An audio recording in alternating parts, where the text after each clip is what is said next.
Some stories begin like fairy tales with promises of love, wealth, and happily ever afters. But beneath the glitter, lies often wait like hidden traps. When a person builds their life on appearances, the truth doesn't just slip quietly into the night, it explodes, leaving destruction behind. Imagine this: a glamorous wedding, a young bride glowing with dreams of luxury, and an older husband showing off the life she thought she had always deserved. From the outside, everything sparkled. From the inside, the foundation was already cracking. This isn't just another story about love gone wrong. It is a story about deception so carefully crafted that it looked real to everyone who watched from a distance. A story where money, status, and image were used like masks, hiding the fragile, dangerous reality underneath. For a while, the act worked. The parties, the trips, the expensive photos plastered across social media, it all told a perfect lie. But lies can't pay bills. They can't keep secrets forever. On what was supposed to be the happiest trip of their lives, the mask shattered. The honeymoon ended not with champagne and celebration but with blood on the floor, police at the door, and questions no fairy tale could answer. This is not a romance. It is a cautionary tale, one where love, greed, and betrayal collide in a way no one could have predicted.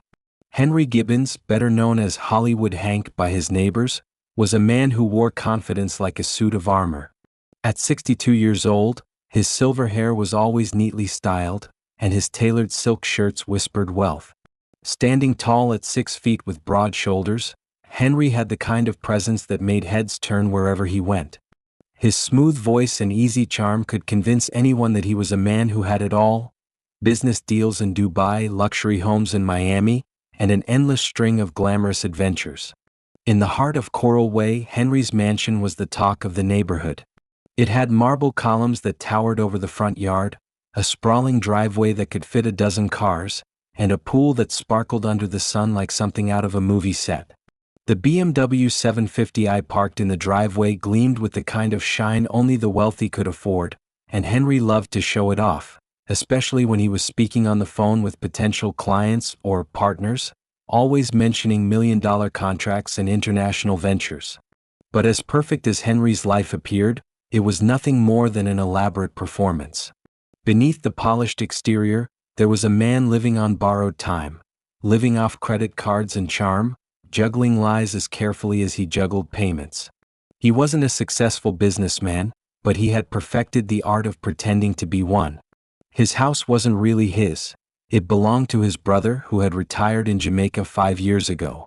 His car, registered under his late wife's name, Margaret, who had worked tirelessly to leave him something, only for him to burn through it in record time. Henry wasn't rich, he was a master of deception. But no matter how long he faked it, he couldn't escape the truth for long. Jasmine Moore's childhood was far from glamorous. Born and raised in the gritty heart of College Park, Georgia, she knew what it meant to struggle. Her family lived in a cramped apartment where walls were thin enough to hear arguments next door and laughter was a rare sound. Money was always tight, so tight that Jasmine's mother had to choose between paying the light bill and buying groceries. Growing up, Jasmine didn't just dream of a better life, she desperately needed one. By the time she was 18, Jasmine had learned how to survive, how to make herself invisible in a world that didn't seem to notice her. She worked long hours at Applebee's, barely scraping by with tips, but the lifestyle she dreamed of was always just out of reach.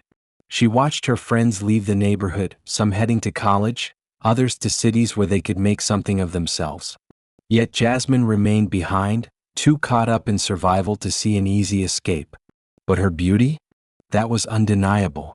With smooth brown skin, legs that seemed to go on forever, and curves that turned heads, Jasmine quickly realized that her appearance was one of the few things she could control. She was tired of being broke, tired of waiting for life to change. So Jasmine made a plan. A clever one. She would find the right man, the one who could help her leave her struggles behind and take her to the life she had always dreamed of. She started with her appearance, buying clothes that made her look like she belonged to a world she could only glimpse on Instagram. Her social media profiles became a curated glimpse of luxury, even though she was borrowing outfits and snapping photos in hotel lobbies. She wasn't just selling a version of herself. she was selling a dream. And the dream was working. The summer of 2019 was when everything changed for Jasmine. After months of online searching, she finally came across Henry's profile. His photos were too perfect. Him standing in front of his mansion, a BMW parked in the driveway, his smile as polished as the luxury life he seemed to lead. Henry's bio claimed he was a successful businessman, the kind of man who had it all: money, connections, and ambition. For Jasmine, it was a dream come true, but it was also a business opportunity she couldn't pass up. Their first conversation was intoxicating. Henry's charm was magnetic, and Jasmine found herself drawn to the way he spoke. His confidence, his promises of a better life, of adventures they could take together. When he told her he was looking for someone special to share his success, Jasmine didn't hesitate. She knew what she wanted: to escape the grind of her life and live the dream she'd always seen on Instagram, only now it seemed within reach. Henry, for his part, was smitten by Jasmine's beauty and the way she carried herself: ambitious, yet sweet, confident yet approachable. He saw in her a chance to rewrite his own story, to believe that maybe, just maybe, he could find someone who would love him for the life he could offer, not the lies he'd been living. Their relationship blossomed quickly. Henry flew her to Miami for a weekend getaway, treating her to luxury dinners at exclusive restaurants, where the wine flowed freely, and the conversation was always about the next big deal: his Dubai business contract, his private jet, his life of ease. Jasmine, caught up in the whirlwind, began to believe in the fantasy Henry was weaving. She posted pictures of herself with Henry on Instagram, each one carefully staged to show their perfect life. Her follower count soared, and with every click, her world seemed to expand. For 3 months, they lived in a bubble of luxury and romance. Weekends in high-end hotels, shopping sprees at designer stores, private dinners with Henry calling the shots like a king. Jasmine's friends, who had always envied her from a distance, couldn't help but wonder how she had landed a man like him. But behind the smiles and champagne toasts, something wasn't right. Jasmine had no idea that the lavish lifestyle Henry was presenting her with wasn't built on truth, but rather on credit cards maxed to their limits and a life of deceit. At first, Jasmine's life felt like a fairy tale. But as time went on, the perfect illusion Henry had built began to show signs of wear. It wasn't immediately obvious, but small things started to nag at Jasmine's mind. The first clue came during a weekend trip to the Four Seasons in Miami. Jasmine had ordered a designer bag at one of the high-end boutiques they visited, but when it came time to pay, Henry excused himself to take a call. Jasmine, accustomed to his charm and casual promises, didn't think much of it at first. But when he returned, he seemed unnaturally agitated, brushing off the situation like it was nothing. The following week, their dinner at an exclusive restaurant in downtown Miami ended with Henry having to leave the table abruptly, saying his credit cards had been frozen. He'd made it sound like a minor inconvenience, a hiccup in the system, but Jasmine noticed the sweat on his forehead as he rushed off to handle it. By the time he returned, he was charming as ever, telling her he had straightened everything out, but the damage had been done. Jasmine couldn't help but wonder how someone so wealthy, someone who lived such a lavish life, could suddenly have financial issues. Over the next month, the cracks deepened. Jasmine began hearing more and more about Henry's business ventures. His contracts in Dubai, his real estate deals, his so-called connections to billionaires. Yet, whenever Jasmine pressed for more details, Henry was always too busy or too vague to offer anything concrete. He talked about meetings he'd had with investors, yet there was never any paperwork, no official confirmation. His life seemed to be a series of unfinished stories and half-baked promises. One evening, Jasmine found herself alone in the living room of Henry's mansion, flipping through the glossy magazines he had scattered around the house. She found a photo of Henry on the cover of a business magazine. But there was something strange about it. The magazine was dated months ago, and the image looked heavily edited. The more Jasmine stared at the picture, the more it felt like the man she had married wasn't the man he had presented himself to be. A gnawing doubt began to creep into her mind, but Jasmine didn't want to face it. She had invested so much in this fantasy of a perfect life, the promise of a happily ever after, that she was terrified of what it meant if everything Henry had shown her was a lie. But despite her fear, the truth was slowly sinking in, and Jasmine couldn't ignore it any longer. There was something deeply wrong. It was supposed to be the perfect ending to their whirlwind romance, a luxurious honeymoon in Las Vegas. Henry had promised Jasmine the kind of experience she had only seen in the movies: first-class flights, a presidential suite at the Bellagio, dinners at five-star restaurants, and VIP treatment at every turn.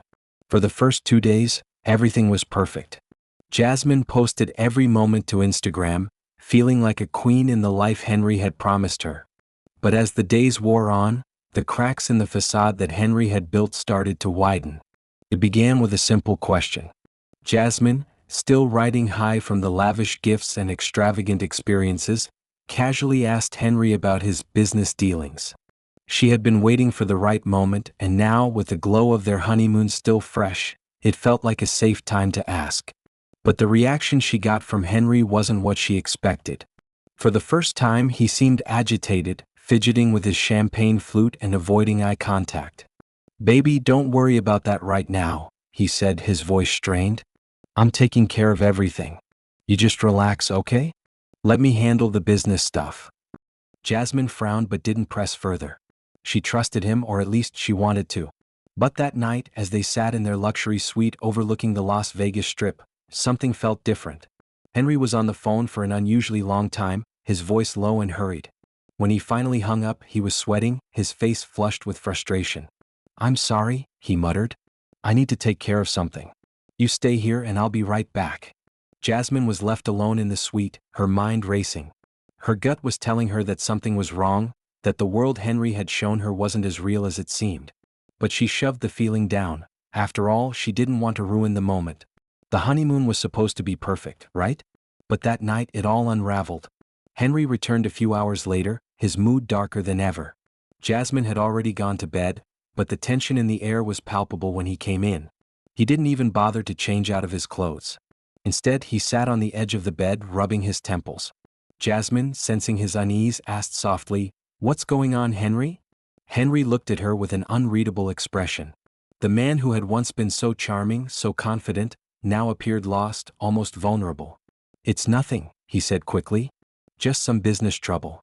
Jasmine's instincts kicked in. She had heard that phrase too many times. Business trouble. Deals falling through. Investment opportunities that never materialized. The lies had piled up for months and she couldn't ignore them anymore. "You've been lying to me, haven't you?" she asked, her voice shaking with a mixture of anger and heartbreak. Henry's face contorted in frustration. "What are you talking about? You think I'm lying?" he snapped. "You think I'm some kind of scammer?" The words hit Jasmine like a slap in the face. She had suspected it, but hearing him admit it made everything real. "You told me you were rich, that you had deals lined up. You promised me the life I've always dreamed of. And it was all a lie." Henry's expression shifted from frustration to something darker. His eyes grew cold. "I did it for us, Jasmine," he said, his voice low. "I wanted to give you everything you wanted. But you don't understand. I'm running out of time. I needed you to believe in me." The room felt smaller as the weight of his words pressed down on her. Jasmine could feel the rage building up inside her. All the months of lies, the stolen money, the betrayal, it had all come crashing down in that moment. "I trusted you," she whispered, tears filling her eyes. "I gave you everything and you lied to me. You ruined my life." Henry stood up suddenly, his voice rising. "You think this is my fault? You think I wanted this to happen?" He grabbed his phone and threw it across the room, smashing it against the wall. "This is your fault, Jasmine. You pushed me into this. You wanted the dream, but you never understood what it took to make it real." The anger inside Jasmine ignited. She couldn't think straight anymore, only feel. The years of struggle, the desperation to escape her past, and the overwhelming sense of betrayal led her to one conclusion. In that moment, nothing else mattered. The man she had married wasn't the man she had believed him to be, and she couldn't take it anymore. With trembling hands, she reached for the nearest object, a heavy crystal vase on the nightstand. The rage surged through her like a tidal wave. "You ruined my life," she screamed, hurling the vase at him. It struck him hard, and he staggered backward, hitting the coffee table with a loud crash. Henry, now on the ground, struggled to regain his balance. Jasmine stood over him, breathless, her heart pounding in her chest. She had snapped. In that moment, she wasn't just angry, she was consumed by the need for revenge, for justice, for everything Henry had stolen from her. "Jasmine, please?" Henry pleaded, his voice shaking. "I didn't mean for any of this to happen. Let's talk. We can fix this." But Jasmine couldn't hear him anymore. The world had become a blur of rage and shattered dreams. And before she knew it, the heavy lamp beside the bed was in her hands, ready to end the game once and for all. It didn't take long for the truth to start slipping through the cracks of Jasmine's carefully constructed story. The hotel security cameras, which had once been her silent ally, now told a different tale. The footage showed Jasmine in the hallway outside their suite at exactly 12:25 a.m., moments after the murder occurred.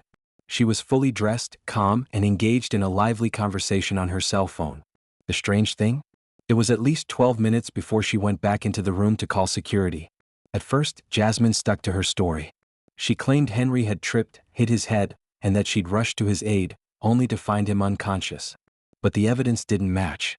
The blood spatter on the walls didn't suggest a simple fall, it was too violent. The patterns indicated that Henry had been struck multiple times while on the ground, suggesting a sustained attack, not an accidental tumble. The heavy brass lamp, which had been thrown across the room, was the clear weapon. Police quickly noted the defensive wounds on Henry's arms and hands, signs that he had tried to protect himself during the assault.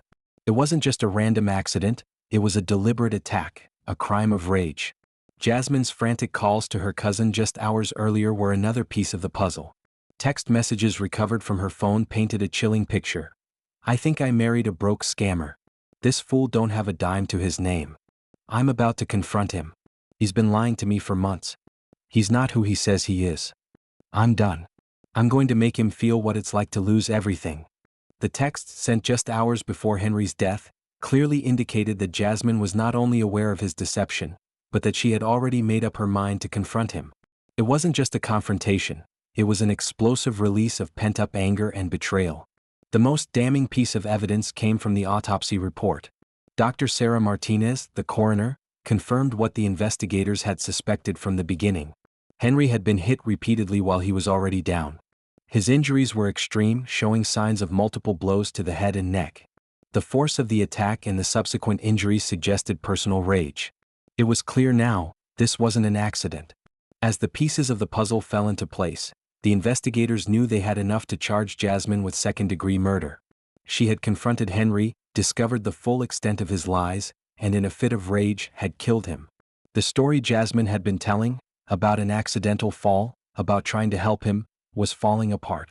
The truth was coming to light, and it was far darker than anyone had imagined. The courtroom was packed when the trial of Jasmine Moore Gibbons began. Her story, once a social media fairy tale of love and luxury, had now become a cautionary tale of lies, betrayal, and murder. Jasmine, once the glamorous wife of a seemingly successful businessman, now sat in a conservative blue dress, her face gaunt and tired, a stark contrast to the woman she had once been. She wasn't the Instagram influencer anyone had admired, she was now a defendant facing a jury of her peers. Jasmine's defense attorney, Marcus Williams, was one of the best in Nevada, a seasoned lawyer known for his ability to spin even the most impossible cases into something that could sway a jury. He took a sympathetic approach, painting Jasmine as a victim of Henry's manipulation, a woman who had been emotionally abused and financially exploited by a man who had promised her a dream life that didn't exist. Williams argued that Jasmine had been driven to a temporary state of insanity when she realized that her entire life had been built on lies. Her rage, he claimed, was not premeditated. It was the result of months of being deceived and humiliated by the man she had loved.